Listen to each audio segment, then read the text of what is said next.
দর্শক, যেমনটা জেনেছেন যে আইপিএল থেকে মুস্তাফিজকে বাদ দেওয়ার ইস্যুতে নড়ে চড়ে বসেছে বিসিবি। এরই মধ্যে আইসিসির কাছে বিশ্বকাপের সময় বাংলাদেশ দলের যে নিরাপত্তা ব্যবস্থা সে বিষয়ে জানতে চেয়ে পাঠানো হয়েছে মেল। এ বিষয়ে আরও কথা বলতে আমাদের সাথে এই মুহূর্তে যুক্ত হচ্ছেন সহকর্মী নাহিয়ান বিন জসিম। আমরা যাচ্ছি তার কাছে। নাহিয়ান, বাংলাদেশ কি ভারতে খেলার ব্যাপারে কোনো অবজেকশন দিয়েছে আইসিসির কাছে, বা বিসিবি তার দেয়া মেইলে কি কি রেখেছে?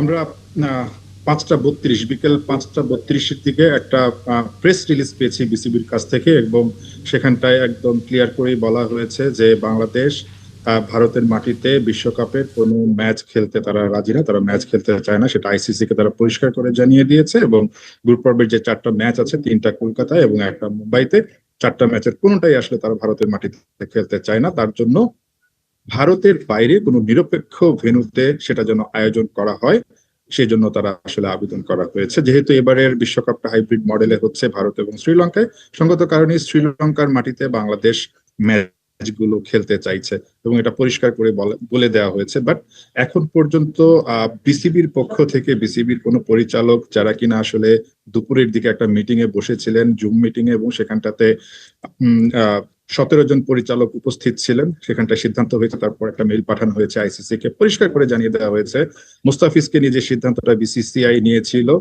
তারা পরিষ্কার করে কলকাতাকে বলে দিয়েছিল যে মুস্তাফিজকে কোনোভাবেই কলকাতা নাইট রাইডার্সের হয়ে এবারের আসরে যাতে খেলানো না হয়, এবং সেই সিদ্ধান্তটা তারা মেনে নিয়েছে। তারপর থেকে জটিলতা তৈরি হয়েছে এবং এখন পর্যন্ত সেটা একদম বিশ্বকাপ, অর্থাৎ বাংলাদেশের যে বিশ্বকাপ সফর, সেটাতে গিয়ে গড়িয়েছে।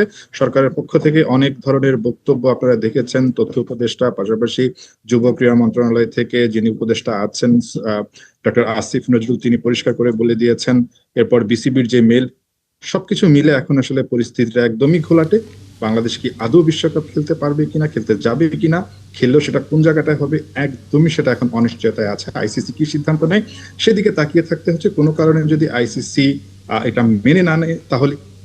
নাহিয়ান, আপনাকে অসংখ্য ধন্যবাদ। দর্শক, আইসিসিকে দেয়া বিসিবির মেইলের বিষয়ে জানাচ্ছিলেন সহকর্মী নাহিয়ান বিন জসিম।